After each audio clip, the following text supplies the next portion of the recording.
Okay, welcome back. We're talking about the difference between a post-test loop and a pre-test loop. So let's bring up our guy.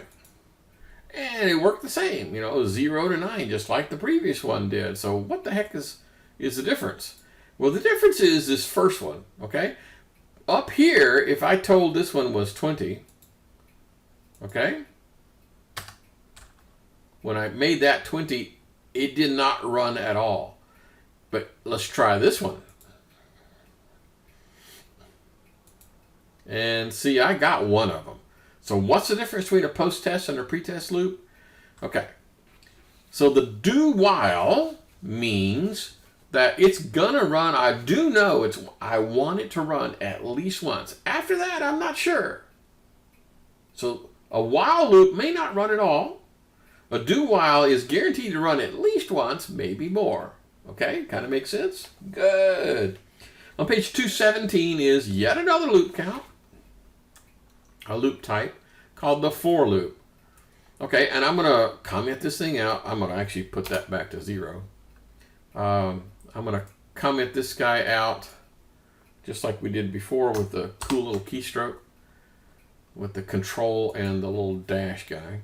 Okay, now I kind of like this one for a particular reason in that all of the 3 parts that's initializing, doing the comparison, and then doing the altering, all that appears on one line. Now, up to now, it's not that big a deal. But can you just imagine that what happens if this was like, I don't know, 300 lines long, okay? Where you can see easily where the loop count was created, and you could probably see this, but you can't see where these guys happen. On line 95 and 90 and 100 because, they're on like pages and pages afterwards. And so it kind of messes with your mind if you can't see them all. So an alternative to using these is to use a for loop. Okay, so I'm going to go here and say, I'm going to create me a brand new variable just for no particular reason. I'm going to create my variable in, I'm just going to call mine count. Count is equal to 0. Count is less than 10. And count plus plus.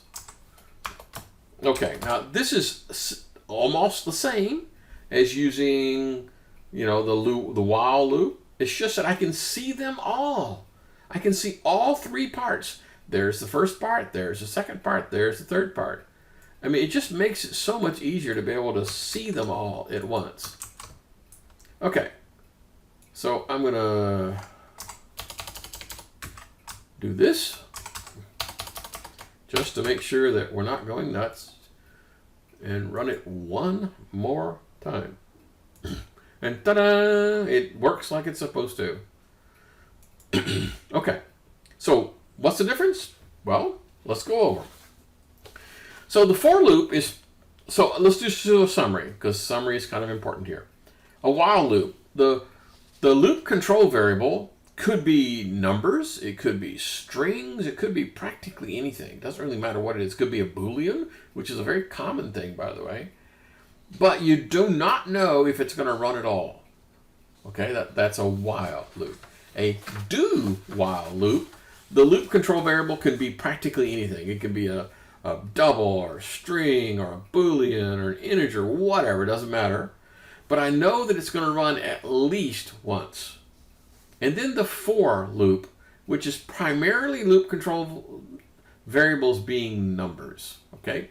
That's typically how it's used. It's for numbers only, okay?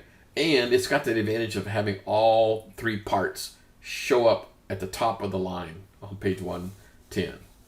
Okay, so that's basically all you need to know about the 3 loop types, and there's a demo on page 218, but you can kind of do that on your own. So we are done.